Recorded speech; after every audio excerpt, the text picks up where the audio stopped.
to Nectar of the PODS. I am your host, Graveshift77, and today, for the very first episode, I have a very special guest. My dear friend Brett has joined me today, and we are going to be discussing the game of Homie-lestrals, what got us into the game, because we started this journey together, and yeah, we're just going to talk some Homie-lestrals and have a blast, man. So, how you doing, Brett?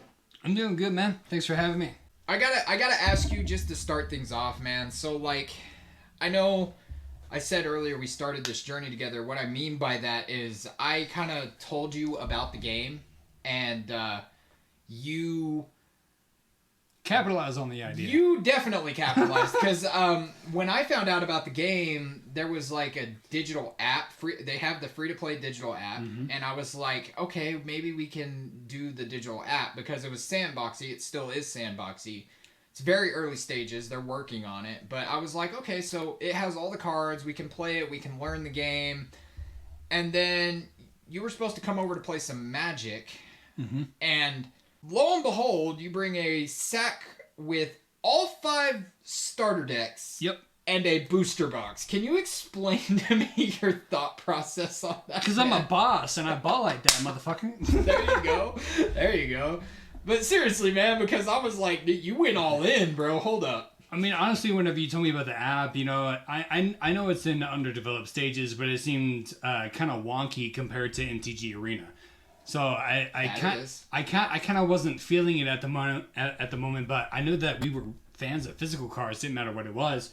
So I'm just like, you know, my friend is really into this game, and you know, I kind of want to, you know, get into it too, just to see what it's all about. You know what I mean? Because it's a fresh new game to play. Yeah, but you didn't buy like a couple starter decks for us to try. You bought all the starter decks and a booster box. Oh, that's my ADHD brain saying, hey, you're not gonna have enough spirits. Like, you need to buy all this shit just so that way you can have enough spirits and have some cool cards. But that was like my main concern, because kind of like with MTG. With MTG, yeah, if you don't have the mana, you can't play the game, basically. Exactly, so. And I did not want to not play the game properly. I'm just like, I wanted to go all out. I get you. And all out you went, and now look at us, man. We're here making content. You got inspired to stream, play. We got playmats, dude. Freaking. Making content out of this. Like, I'm actually thrilled for you, man. Like, I didn't think you were gonna go this far. I thought that this was just gonna be like some. It's all your fault. You set me down this rabbit hole. Oh, my fault that I gave you this bomb ass hobby. This bomb ass hobby. Well, expensive hobby. Like, oh my god. Expensive hobby. It is indeed, dude. But, expensive cardboard. So, anyways, segue from that. We were big fans of playing Magic. Yeah.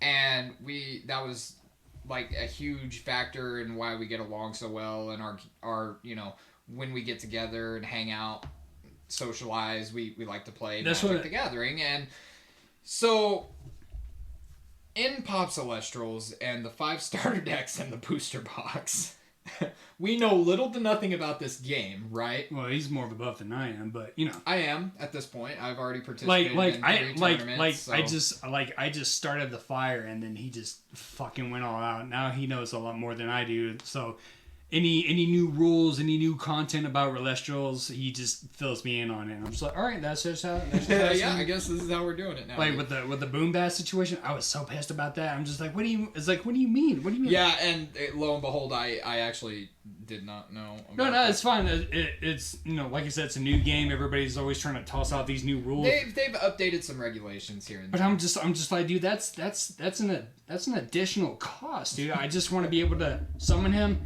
disenchant, and then just get rid of your shit. Like, why do it's like it's extra work, dude. Like, it was an extra work. I was like, add another spirit. I misinformed myself. And I apologize for that, because we've had a few games where I've been like, okay, this is how this works, when in all reality that's not how that worked at all. But like I said, we'll serve. That was also before I started getting into the competitive scene and competing in tournaments and stuff like that. So now I have a basic overview, and I know how card interactions work. But speaking on that point, we abandoned MTG altogether. And I mean, not completely. Not completely, but that particular moment when you brought the cards...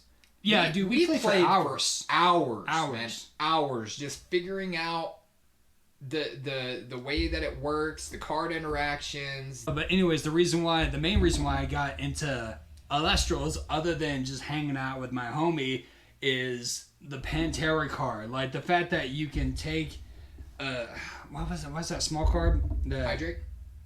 The really small one. Yeah, Hydrake. Hydrake and then Twindra. Twindra. See, I'm trying to learn some of that stuff. I'm like, he's more buff than me, but anyways, freaking the fact that you can crash into your opponent and just upgrade yourself into this freaking huge ass monster with the strongest Celestial in the game. Exactly, the strongest Celestial in the game, and unless you got a PTA, you're pretty much screwed, or a Shield of Achilles, or there are ways around that, and we will get into that some. Like is that so?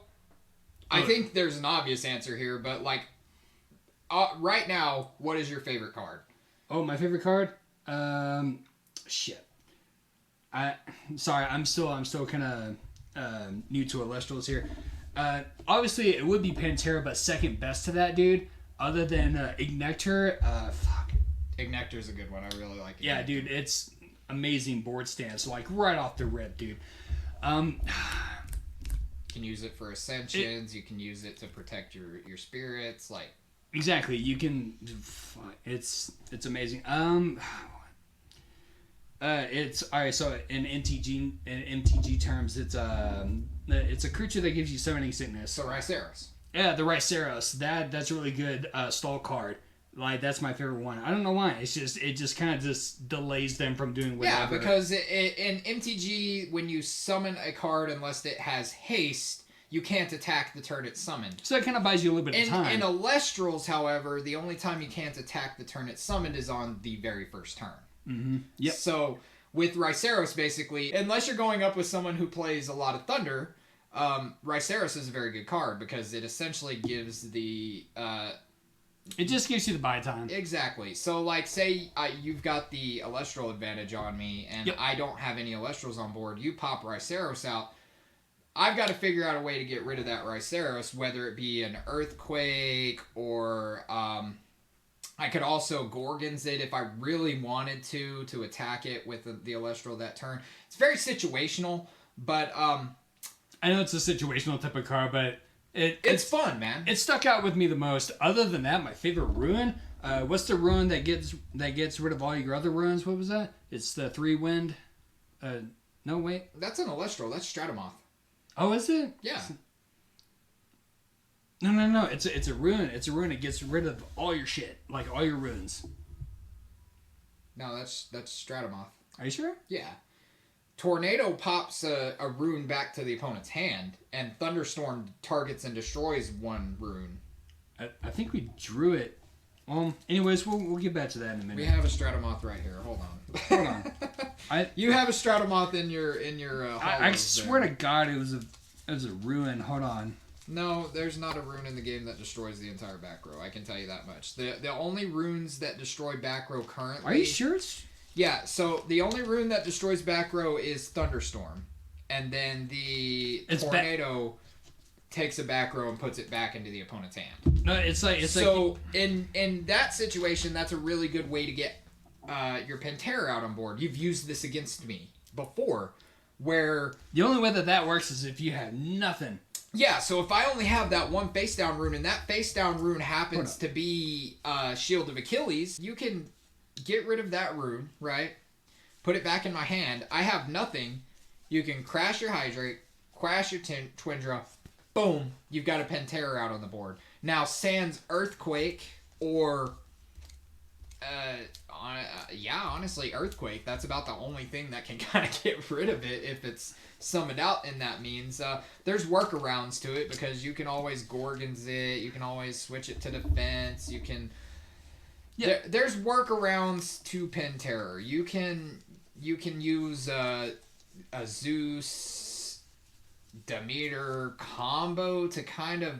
It's really hard to get over that body if you're successfully able to get it out, especially if you misenchant it with like a water spirit, because then Tsunami doesn't affect it. But that's the thing though about Pantera. Pantera, like, yeah, even though if it is a powerful card, it's a huge fucking bluff, dude, because I believe that there's maybe like a 60-40 chance that you might have a success on keeping that in the field, dude, because you can get rid of it so easily. But if there's that off chance that your opponent doesn't have anything, then you pretty much just have... Yeah, you've actually destroyed me that way before because I had nothing to combat. Yeah, like the last 4... I was put on the defensive the entire game. Like, I just had to stall out and hope that I drew the right card to get rid of it.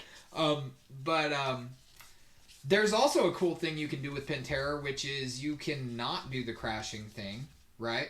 You can just keep your Hydrake out on the board and basically dare me to attack him because then you get your Twinger, right? Yeah. Okay. My favorite part about that dude was misenchanting that motherfucker, dude. Yeah. Even though you misenchanted him and you don't get his effects, he's still the most powerful creature on the game. Yeah, dude. 15 attack and So, Lestrals is huge. No, that's what I'm saying, dude. Like I know it's a bluff, dude, but if you can manage to stick him out on the field, dog, it's a game changer. It's definitely a game changer. You got the board presence, but like I said, dude, any chance that you have like a really good run or some good strategy, dude, it can go away so quick, dog. Yeah. I remember losing so many games to you because you're just like, nah, PTA. Well, yeah, because also you got to think about it in the sense that you were going about the Pantera strategy. Yeah, you crash, you summon out Twindra, but you're spending too many spirits. That was also my whenever I first started building a deck, dude, like I had all these really cool moves, but dude, they were so expensive to my spirit deck. So it's like once I dished you out had this, like four spirits left as opposed to my 11, 12. Exactly. And you were in a rough spot at that point because if I got rid of that thing that you did and you expended all to do, then you were in a rough spot and you couldn't do much and you basically lose. Exactly. Which is a cool thing, like I was saying, you can just normal ascend into Pantera. You can leave that Hydrake out, and if I don't attack it because I don't want a Twindra out, next turn, boom, I just ascended into Twindra. I just spent 2 spirits instead of, the 3 to get my Twindra out, right? Yep. Same with Pantera, So there's workarounds to it, but I feel like that's what drew me into this game. Was Pantera? No, that's... No, not Pantera, but just the versatility of this game. Being able to utilize the spirits whenever. As opposed to, like, MTG or, like, Pokemon. It's your life source, but it's also, you can pull whatever color you need whenever you need it. Right? That's also the thing that I liked about it versus Magic the Gathering. Yeah, the spirit system is so cool and unique, and it adds an extra element that other TCGs don't actually have, which is you have to manage very it's like cognitively. You have to be very aware of what you're spending and how you're spending it. Because, like you said, it's expensive to pull the Pantera thing. You gotta be really frugal in this game. Like, you can't be a fucking spendthrift because you can have this awesome move and one play from me, one card can just take that entire cost. I was like, oh, here's Shield of Achilles, or oh, here's Gordon Gaze, or here's PTA, and I'm just like, well, I got like 4 spirits left. You just killed my main strategy. Yeah, and I'm kind of screwed. So that's like how I lost mainly. So that's the reason why I'm just like, I need to create a new deck. Need to figure some things out. Yeah, but we did, man. And like, I landed on water being my favorite. I think it's safe to say that thunder or wind is yours. I think you lean in. You love Pantera, but I think that I like aggressiveness. I like aggressive decks. Right. Like I like having. So I'm surprised. You also kind of leaned into fire some too with the Blazerus and the Nectar. That's actually my second favorite card is Blazerus. Yeah, dude, not Trifernal, Blazerus. Dude, freaking and Trifernal is a fucking bitch to get out. But like I said, all you gotta do is like ascend it once, and then bam.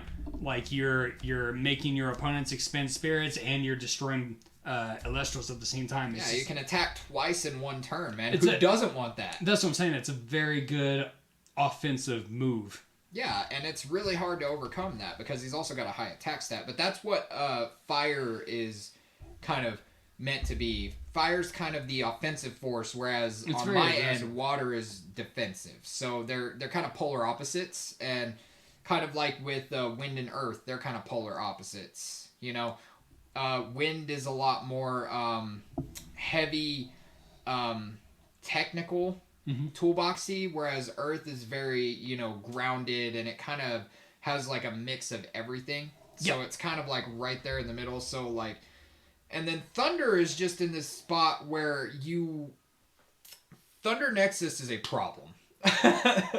Thunder Nexus is a problem, man. It is one of the top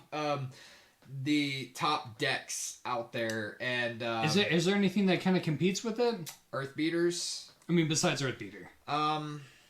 Is Krakatuga any good? Krakatuga is a fun one, man. Let me tell you about Krakatuga, okay? Krakatuga Burn is a good best of one deck. Is it a good spirit expending type deck? Yes, you can definitely deal direct damage to your opponent easily and destroy cards at the same time. Okay, now... Yeah, so for all you NTG players, that's mill for you guys. Yeah. That's fucking Well, mill. there's mill in this game, too. It's just that mill doesn't have a lot of support in Lestrals at the moment. That's one thing that I wish that they had more was to expand your opponent's spirit cards, because after that, dude, it's pretty much so Krakatuga is a fun deck. It is best used in best of one scenarios, because if an opponent can pull into their side deck and then an opponent knows what you're trying to do, they will not be as prone to get their spirit count so low, so as you can use Eruption to finish it out. Yes, exactly. Yep. The amount of times that I have been triple eruptioned, bro. Online, dude? Triple. So like consecutively? Yes, or like in the same turn. Dude. So I have eruption. Eruption. No, dude, I have 9 spirits left, right? As opposed to my opponent's all 9 of those just gone. Dude, all 9 gone. And I've lost the game. So pretty much he whittled you down to half. Yes. And then he just, oh my god, dude, he just I had the spirit advantage, I had the board advantage, triple eruption. Eruption.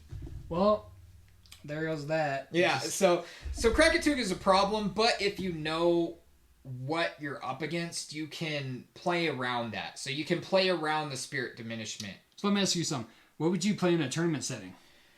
So, you know me, man. I don't like running meta.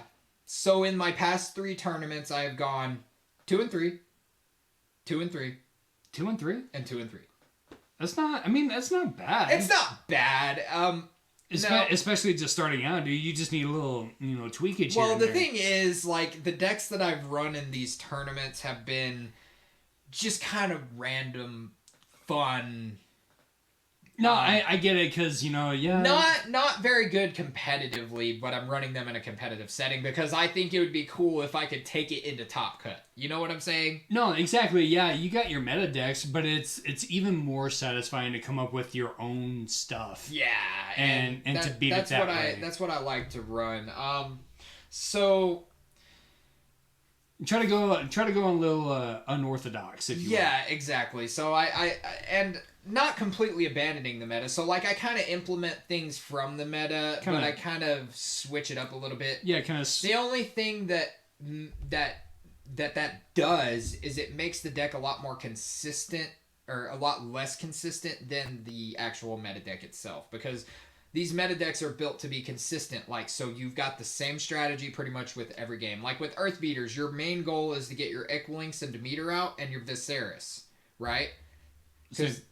Yeah, go ahead. So Demeter comes out, and then you get your Equalinx out, right? Your opponent's got back row. Say they don't have something to counter that. Mm-hmm. Then you Nexus from Demeter onto Equalinx. Boom, pop a back row, right? Then you get Full Life Forest involved. That buffs your Earth Enchanted Lestrals up 1 attack and 1 defense. Then Viserys comes out, and Viserys basically spawns more of itself. So if it beats over an Elestral and destroys that Elestral, it summons another one of itself in defense mode from your deck.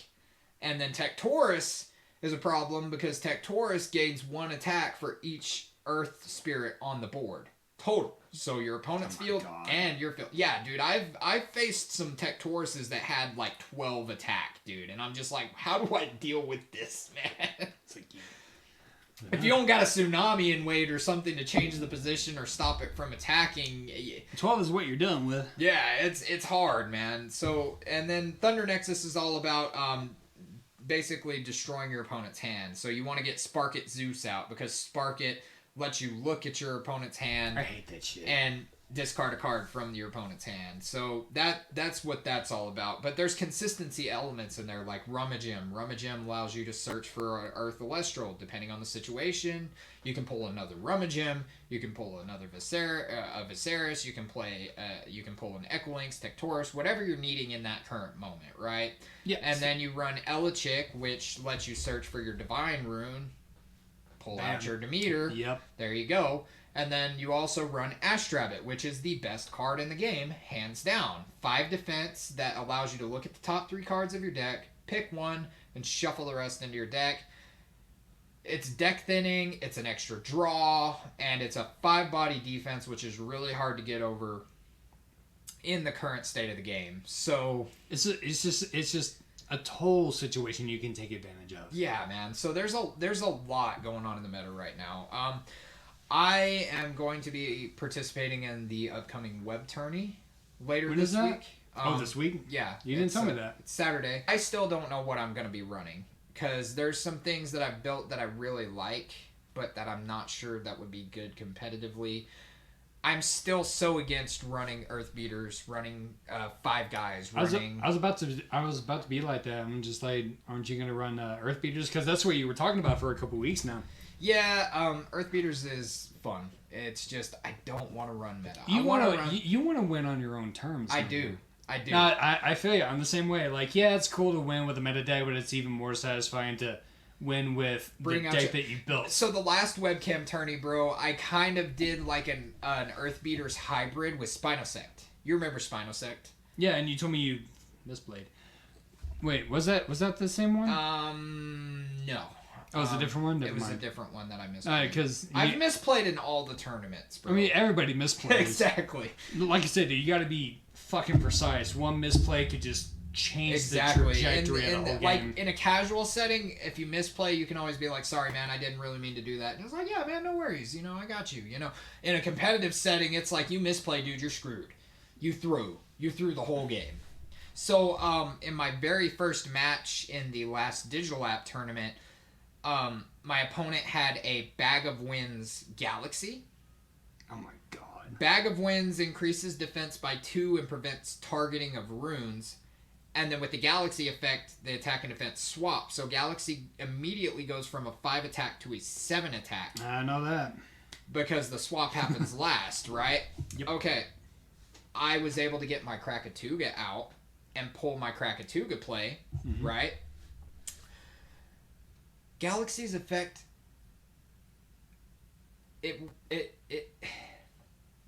I'm so ashamed of this. It's such a bad throw. He still beats himself up about this shit, dog. Bad throw, man. You threw away the fucking... I played my Krakatuga in defense mode with his Galaxy on board. Galaxy switches attack and defense of all water enchanted Lestrals. Honestly, so I had a 4 defense Krakatuga on the board instead of a 9 defense Krakatuga on the board. That's embarrassing, dog. Dude, I had the game in the palm of my hands, bro, because he wouldn't have been able to hit over my Krakatuga, man. Dude, honestly, that is quite embarrassing, but honestly, that's something that I would have accidentally done. I was just out of I wouldn't hold it against He had you. board presence on me, and that was my play. So my thought was, oh, I need to have my Krakatuga in defense because I need to protect myself. I should have played him in attack because then I could have gotten rid of some very tricky, difficult situations, and I would have been able to keep my Krakatuga in play. That's the thing, because the very next turn he just attacked over Krakatuga, and at the moment he attacked over it, I was like, but he's at... Oh, no he's not. Bye-bye Krakatuga. Damn, it's like wasting the turn, dog. Yeah, man. But, yeah, so... There's a lot of things you can do with the Lestrals, but like I said, I guess the one thing that's really intriguing for me, it's also it's a double-edged sword for me. Like, I like the fact that this is kind of a threat. Well, It's a similar format to Yu-Gi-Oh! Because, like I said, with Yu-Gi-Oh! You got 5 slots, and with Illustrals, you got 4 slots to work with everything front and back. The one criticism that I have, it's like I said, it's a double-edged sword. It's just that everything, every move, everything that you do is so fucking compact, dude. That's like my main thing, dude. Freaking, like I said, dude, like you gotta make sure that you gotta mind your P's and Q's. Like everything is just so compact. Like if you mess up one thing, then like your shit's gone, dude. It is a tricky game to master. It's easy to learn. Really tricky to master. Really, really, really tricky to master. And that I feel like that's what gravitates me towards this game the most.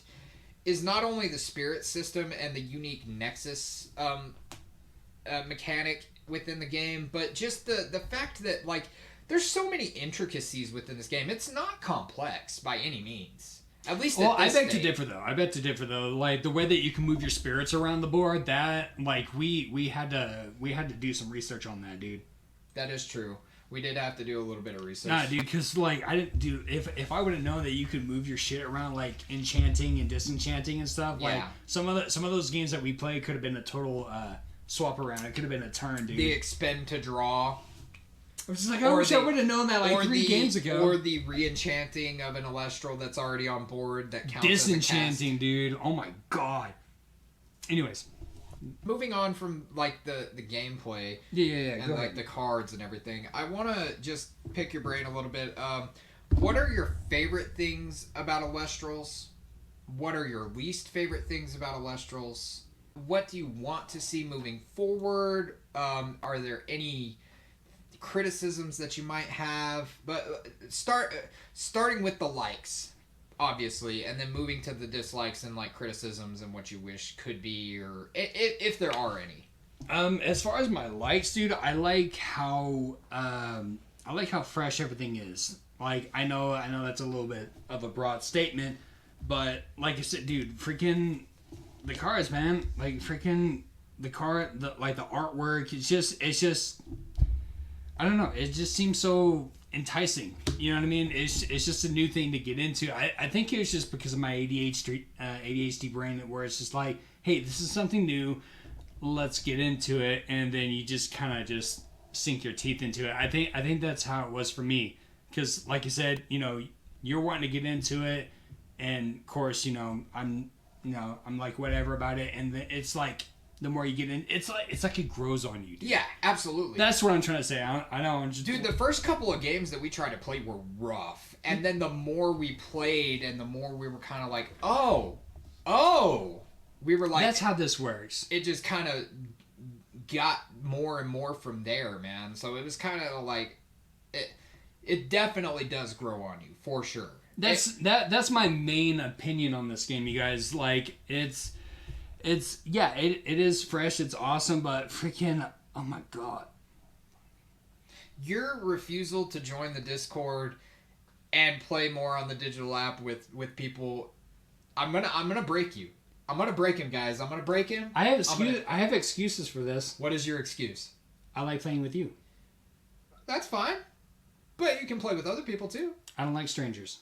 Stranger danger. I'm just kidding. All right, so the main reason, like I don't have anything against the Discord, or I mean yeah, the app is a little wonky, but like I said, I completely understand that it's underdeveloped. All right, it's just like you said, dude. I'm more about the community, so to speak. Well, join the Discord because that is the community, bro. I meant like what we got going on, you know? Yeah, that's what's going on in the Discord 24/7, man. I'm constantly talking to people on the Discord. I don't know. People are showing off their cards. People are talking about things that are happening, things that they're excited about. Maybe I just need to get out underneath that rock. Yeah, man. What I mean? Join the Discord. That's all you got to do. You can even be a shadow on the Discord. Just read what people are talking about. You don't even have to comment. Just be there. Dude, every time I click on that app, it says Discord. I'm just like... Just fucking... No. Alright, so here's the thing. Here, like, even though the app is a little wonky, the one thing that I did like about the app is that I got to review all the cards that were going to be dished out in physical cards. So, like I said, I got to study up and see what I wanted to get down. That's what I like the app for. So, it kind of like an MTG.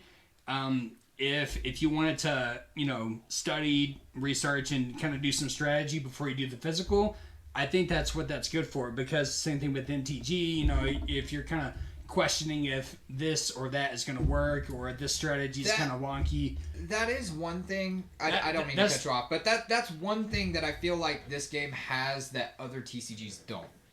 They have a digital platform that is free to play, free to access, that has all of the cards in the catalog. Okay, no, I agree with you on that. And I feel like that makes it more easily accessible to those wanting to try it out before going all in on the physical cards. Yeah. Looking at you. Yeah. I'm looking at you, bitch. Anyways, but yeah, it's more easily accessible for people because of that. Now, granted, the app is in its early stages still. Imagine if it went on, I'm pretty sure there might be a paywall in the future. Maybe. No, A-Drive stated that it's not going to be paywalled. Anything. I mean, then how's it going to make anything purchasable will be purely cosmetic. Like physical? Yeah, no, like in the app. So if you want to pimp out your deck with a certain sleeve, you can do that. Like sleeves and stellars and shit. Yeah, like that. so if you want to get a stellar card in the app, you purchase that stellar card in the app or something along those lines. It's all going to be purely cosmetic. It's not going to be anything competitive. Okay, so I like that. Like I said, if they can just dish out all the wonky features, then yeah, I'm all for that. It's just the fact that I didn't like about it is that everything is so fucking manual, dude. Yeah, what do you think this is? What do you think we're doing right now? It's manual. It's kind of hard for me to explain. It's just I feel like with the app, it's just a lot of work, a lot of click and drag and all that. Once you figure it out, dude, it's so good though. Maybe that's my fault because I don't play it. I don't play it on the app. Like I said, I like the physical card, but it's like there's a button to where you can destroy an Celestial whenever you want to, or that does still need some work, but once you play on it a little bit more and you kind of get the feel for the app, it's so awesome. It's so smooth. It's so good, bro. No, I get that. All I wish for in the future development is that they would have some parts, not all parts. I just wish that some of the parts were a little automatic. They're working towards it, man. It's getting better. That's like my main reason why I kind of turn off the app is because, like you said, everything was so automatic. I mean, not automatic, but manual. Like you literally had to do everything. It's just like if you were to dish out the strategy, it's like, yeah, your opponent understands what's going on, so they destroy whatever, blah blah blah. They got to do all that shit themselves. And of course, if you were to go to like MTG Arena, it just fucking happens. Yeah, it just happens. It just happens. It's getting there. It'll get there. So, like you said, I know it's only been in development for I know it's been in development for years, but they've only released this for about maybe a year and a half. It hasn't even been released for a year, man. It hasn't even been a year. That's what I'm saying. I'm not going to hold it against them because, it's not fair for me to be like, oh, this app is trash, Yeah, no, for sure. But the app has only been around for maybe 6 months. Yeah, something like that. Somewhere around there. So, moving off of that, likes, now dislikes, criticisms, anything you might have. Dislikes. Just some of the creatures. I hate Galaxy. I hate Galaxy with my fault. Like he has. And in his defense, though, you didn't have the Gorgon's Gaze that is Galaxy's worst enemy. That's the one thing that we were working on. We were trying to get more ruins on our deck because we got many. Which your boy did. Yeah, secure more copies of. I'm gonna get more PTs. You're welcome. Gorgons. Your boy did secure some more PTAs, Gorgon's Gazes. Resting on your laurels. I got so tired of getting beat by Galaxy. He didn't have the no button for Galaxy. It was Galaxy and Bear Bog. I got so pissed, dude. The tax. No, dude. It was 2 weeks ago. 2 weeks ago, I remember I lost 7 times in a fucking row, dude. I was I wasn't mad or anything, but you kind of get discouraged, and I'm just I'm done playing for the day, dog. I'm done playing for the day. Oh You killed my Pantera. All my Nectars are gone. Yeah, we had a limited access to cards, playability cards. And in my defense, I offered you. I was like, dude, if you want to, I can give you these Gorgons. But I can give you these PTAs. I didn't want to deconstruct your deck because you made that shit. I didn't think we only had 2 copies though, man. But now we have full play sets. But that's what I'm saying. Like I didn't want to like deconstruct anything. I knew that we were gonna get more stuff later on, so I was just kind of just.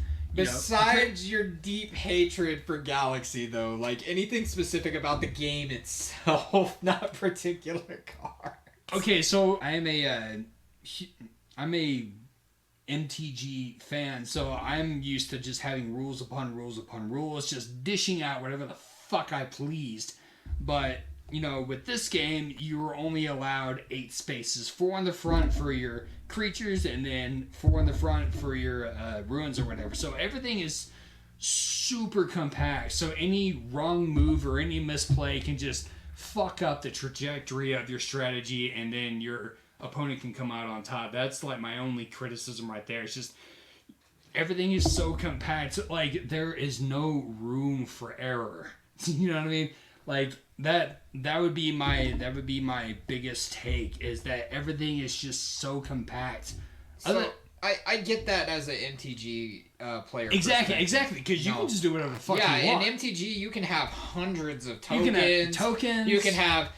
You can have your you can have a card that says your player cannot win the game and you cannot lose the game. Yeah, there's so much stuff like that. So here's my likes about it, and it's kind of the polar opposite of your thoughts on it. I like the fact that A Drive has made this game so different from that aspect. Dense. Because this game, in most cases, dude, it's down to the wire, man. Like you have 3 spirits left, I have 2 spirits left. I just have this certain combo that's gonna allow me to get over. But there's a healing mechanic. The healing mechanic is so awesome in this game. Yeah, but here's the thing, dog. Like, how often do we come across those type of games? Most games that we have played so far have been utterly one-sided. Well, that is the thing, and I have adjusted that. I got the runes, bro. I got the physical cards. So I know. Now it'll be a lot more back and forth because you'll have Shield of Achilles. I'll have Shield of Achilles. You'll have Gorgon's Gaze. I'll have Gorgon's Gaze. You'll have PTA. I'll have PTA. You know what I mean? It's not going to be completely one-sided that way. No, I'll agree with you on that. That way it's a little... We were limited on our card pool. That's what I'm saying, dude. Like, we bought like $300 worth of cards and we're still one-sided. The reason for that is because of the starter deck exclusive cards. Now, Frostfall and on, that is no longer going to be an issue. A Drive has said he's removed it. So now anything you get in the starter deck comes in a booster pack. You can get any of the cards that are in that starter deck in any of one of the booster packs. Like, no card is exclusive to a starter deck anymore, which I love. I'm so glad he got rid of that. And also, on top of that, he has added 3 booster packs to the starter decks. So you can get the basic starter kit, and then you can open 3 packs and pick and choose and add and subtract as you want. You know what I mean? That's amazing. I love that, dude. That is a very good introductory product. So much better than the I agree. Than the original. There are some issues, but here's my biggest takeaway, and here's what I love the most about this game. A Drive and his transparency, bro. He is so open. He is so communicative. He's active in the Discord constantly. Like, he's talking to people. He's getting criticism, constructive, positive, negative, whatever. He's taking that. He's learning from it because he's new to this too, dude. He's never done anything like this before. He's learning, and he's honest about it. He said, like, in Shattered Stars Month 1, bro, there was a clumping issue, right? So people... What's a clumping issue? So what that means is, like, people were getting the same pulls from multiple packs. Oh, okay, I got you. So the bundles in Shattered Star are 3 packs per bundle. And the people that bought, like, 10 bundles, right, 30 cards, they got the same 3 holos instead of distributed amongst the 5 that are actually meant to be. Could have got something a little different. Yeah, so they ordered 10 bundles, and they got the same 3 holos in each one of the bundles, right?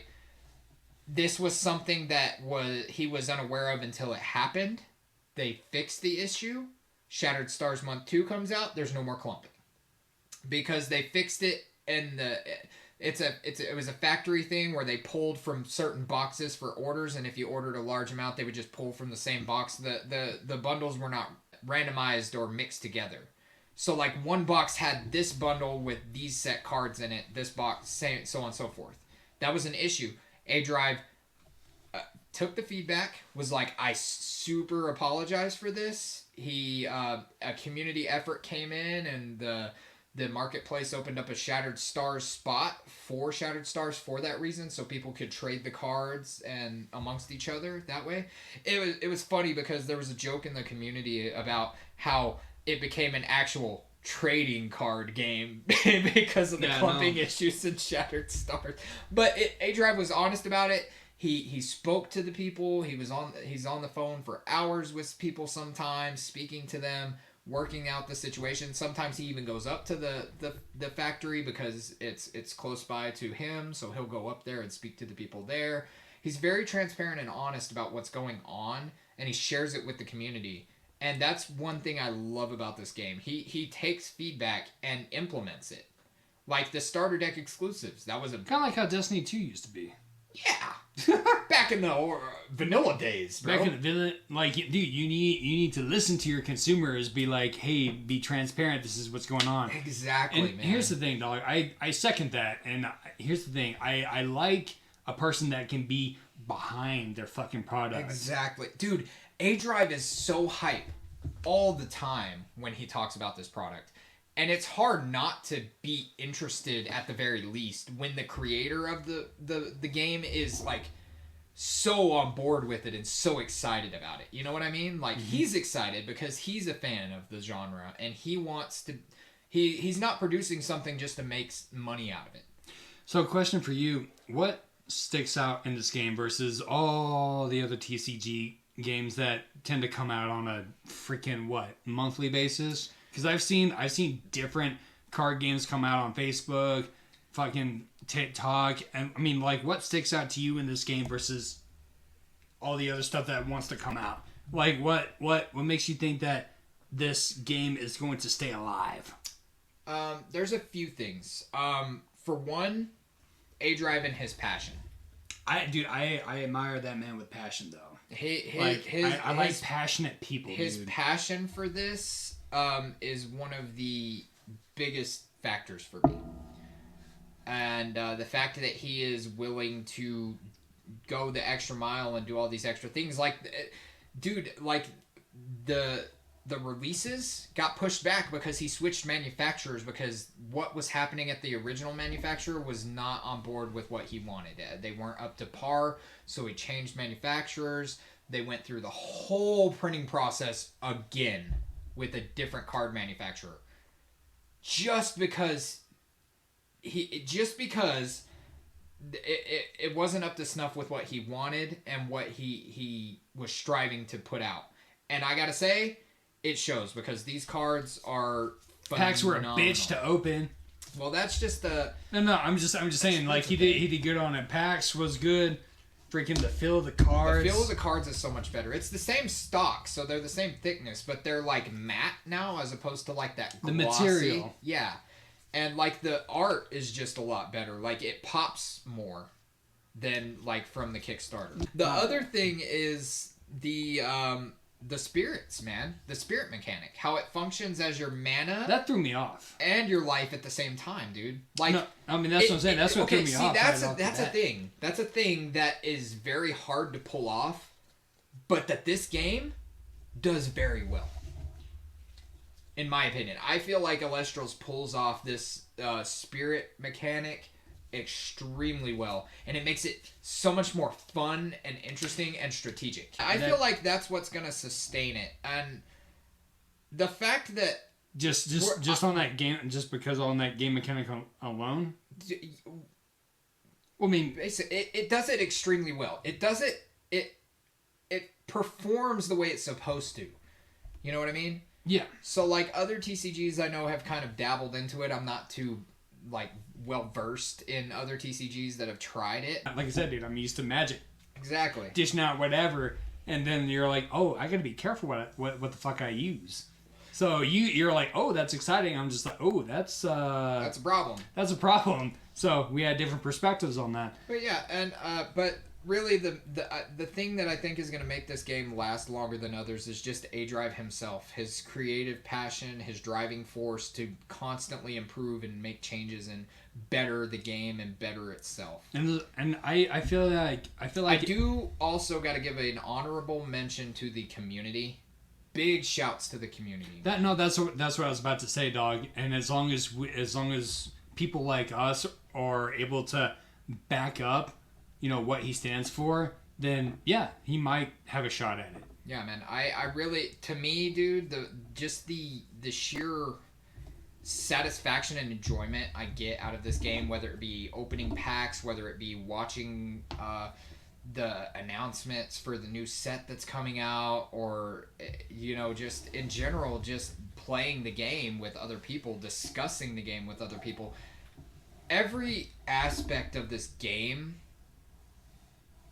is just so enjoyable, and I love it, and I can't get enough of it, and I really feel like it's got a chance to be one of the top contenders in the TCG realm. So what you're saying is what sticks out in this game is not only the creator, but the community as well. Yes. The community is... Very, very good. Very good. So much better than, like, say... Because I know there's been issues with, like, the communities of, like, MTG and, like, Pokemon that, like, you've got those snobs that just know everything, or that just... ball out thousands of dollars in order to have like the best deck that nobody can beat. I feel like you would have a couple of bad eggs. I think there might be some people like that in Homie-lestrals, but it's whatever. I think they're just everywhere. But like you said, that shouldn't outshine what we're trying to do here. Exactly. And I that's just one of the biggest things. Like the community really, because I liked the game and I enjoyed playing the game with you. Mm-hmm. But the moment I got in like Discord, in the Discord and started like talking with people and playing with people and like getting involved in things, it was the community that got you into it. Yes, it was really the community that made me go like balls deep, basically. Like the community and the fact that they were so instructive and so helpful and so friendly and like so just inviting, man, and willing to talk and willing to discuss and willing to help, man. Like they're not like, oh dude, you just made that play, why would you make that play? Instead it was like, your deck is trash, may I make a suggestion for what you just did? Here's what you did, here's what you probably could have done that would have been better to make it, to help you play the game better. And there's certain things where like, okay, so check it out. I've got a 1-cost Homie-lestral. You don't have any Homie-lestrals. I'm going to attack you. Well, I have a Shield of Achilles face down. I'm going to pop the Shield of Achilles. In that certain scenario, you wouldn't want to do that because instead of just expending the 1 from his creature, you're expending 2. Wasting. You're expending 2 to put it back to his hand, and it's only a 1-cost creature, so he's just going to be able to put it right back on the field. It's a problem again. You know Probably what I mean? Use that rune whenever it's worth it. Exactly. So there's certain, You get on to me about that shit sometimes, but like, dude, why'd you do that? I was like, I don't fucking know. I didn't read the card, man. I just do that. I just play the card. It's supposed to do what it's supposed to do.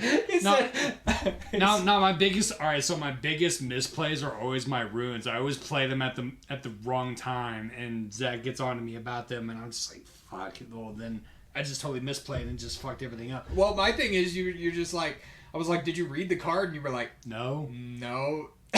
That's why. No, it's just because I'm used to MTG stuff. Like you said, I know I mention it all the time, dude, but my head is MTG. No, I get you. Like with this game, you have to kind of think a little differently. You do. You definitely do. It's like you can only play this ruin with certain conditions. Yeah, exactly.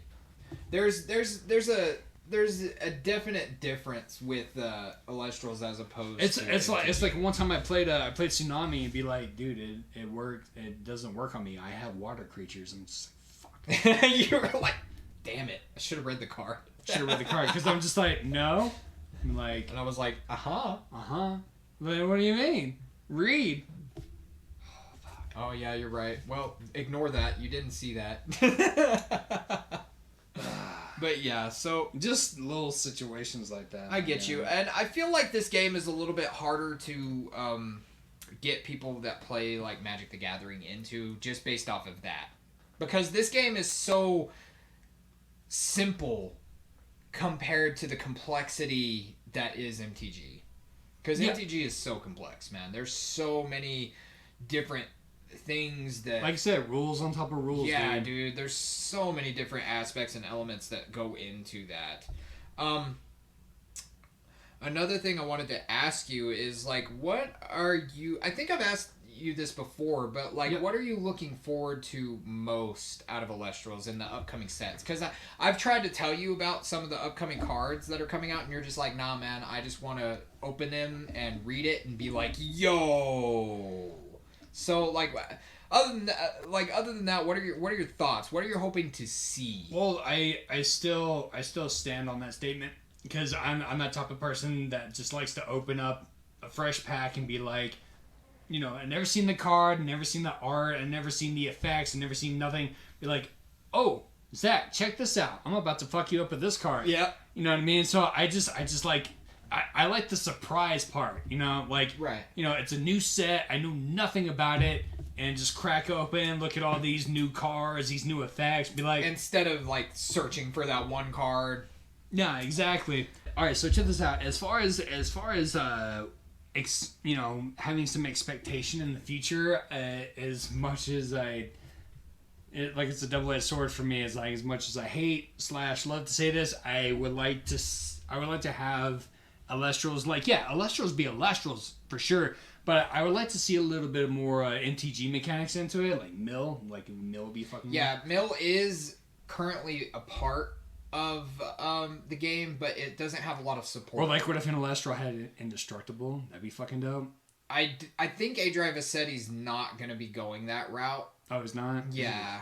I mean, because there's you can make cards indestructible. Like, there's a thing called Trident Lock in the game where you get Leonite, and you play him, and Leonite makes it to where your opponent cannot cast Invoke Runes, right? Okay, then you enchant Leonite with the Trident of Poseidon, which makes it to where he can't be targeted by counter runes.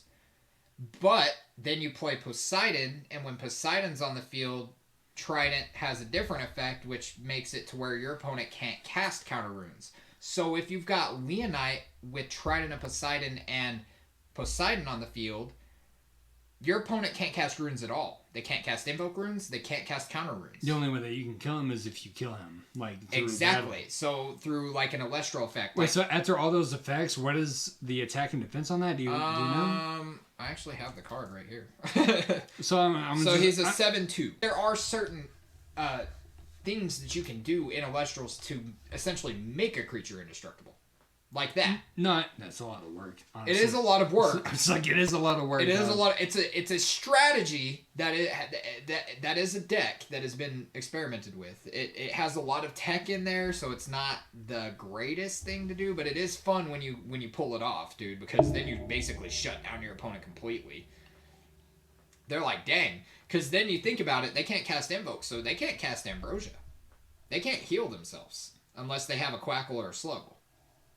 Yeah. So there's some weird things that are in there. All right, so pretty much you're telling me he's not really interested in going into like obviously like an MTG type of route. He just wants to, I don't know, come up with something at his own whim, something that's basically the way that he's described it is like I figure he would lean towards something. There's more things coming, but basically what he has stated is base set 1 is incomplete, right? It's like an incomplete puzzle.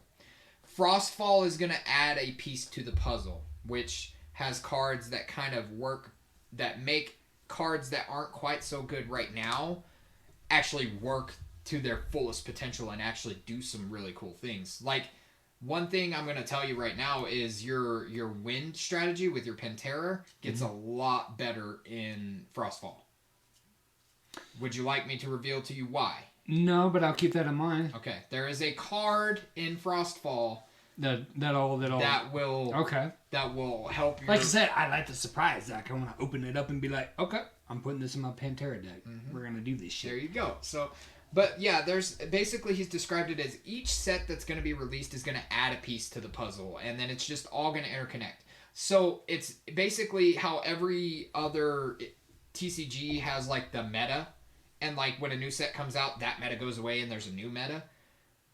Basically, the way he's described it is like Thunder Nexus and Earth Beaters, they're going nowhere when the new set comes out. But with the new set, there might be a competitor. There's going to be other decks that can actually compete with that meta. So that deck's still going to be super strong, no matter what. It's not going nowhere.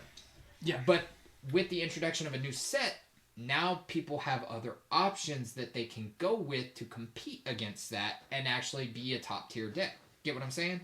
No, I got you, dog. So that's kind of what he's basically going for. Right on. So like I said, he's not leaning towards anything. As far as like other TCGs, he's just trying to do his own thing as much as he possibly can. Exactly. So I'll tell you what, I still stand by that statement, dude. I want it to be a surprise. I want to see what the fuck he comes up with. I got you.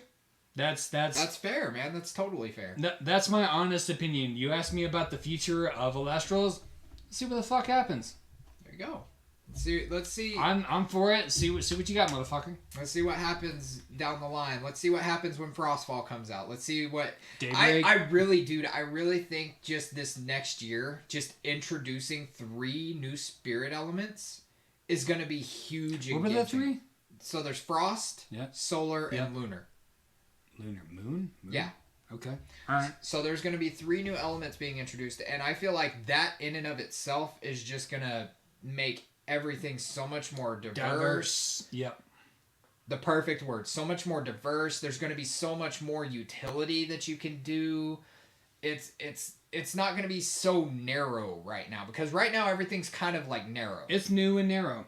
Now, like I said, I don't mind there being metas. There's just got to be more metas. There's got to be other things that can combat that, and I like that thought process. I like the fact that this meta isn't going anywhere. You can still have that awesome Earth Beaters deck that you built and play it down into set 4 with just the base set cards. It's still going to be fine, right?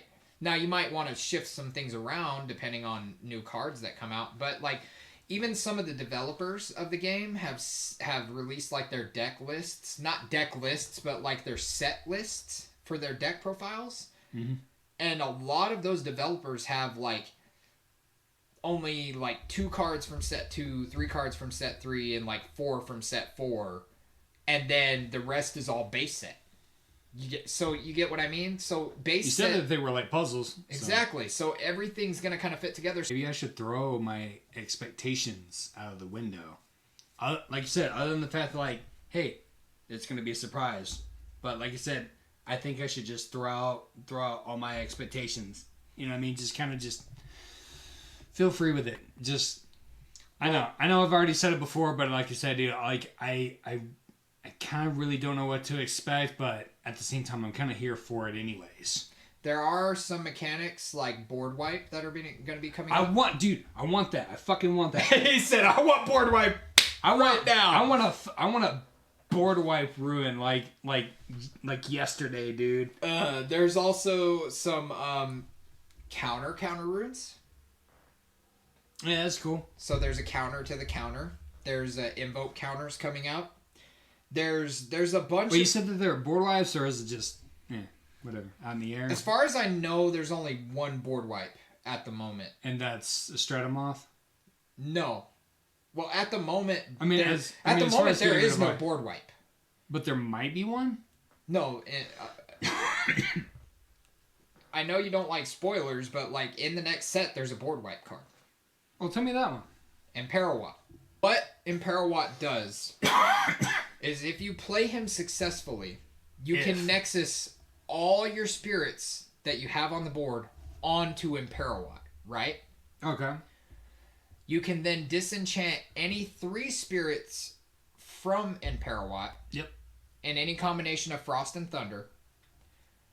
To then destroy every card on your opponent's side of the field. That's some horse shit, dog. And then think about that. So say you have like a Divine Rune on the field, and then you've got like 2 extra Lestrals, right? That you're putting like probably a maximum of like you can put like 6, 7, 8 spirits on Imperawat if you have that board stance, right? And you're able to put him out. You disenchant 3 from him.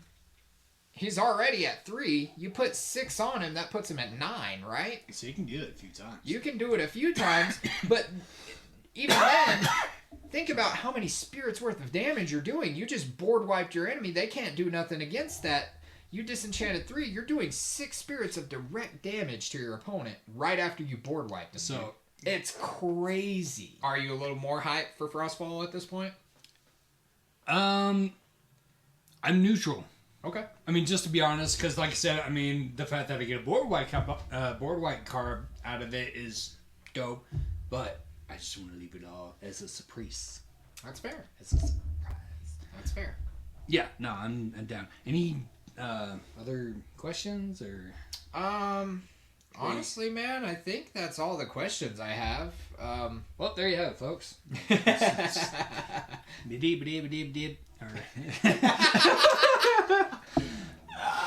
Oh my god, that was great. Anyways, Zach, I appreciate you having me and, having to discuss Yeah, man, about dude, this was awesome, bro. I had a blast. Future of the Lestrals. I think we covered quite a bit. We can cover a bit more later on. Till the next time, folks. Peace till the out. next time. Thank you guys so much for tuning in. Thank you guys so much for listening. I really appreciate it. If you would like and follow, like and subscribe. Plug. There you go. Thank you for the plug, my guy. Shameless plug. Shameless plug. But anyways, we'll catch you guys on the next one. Thank you.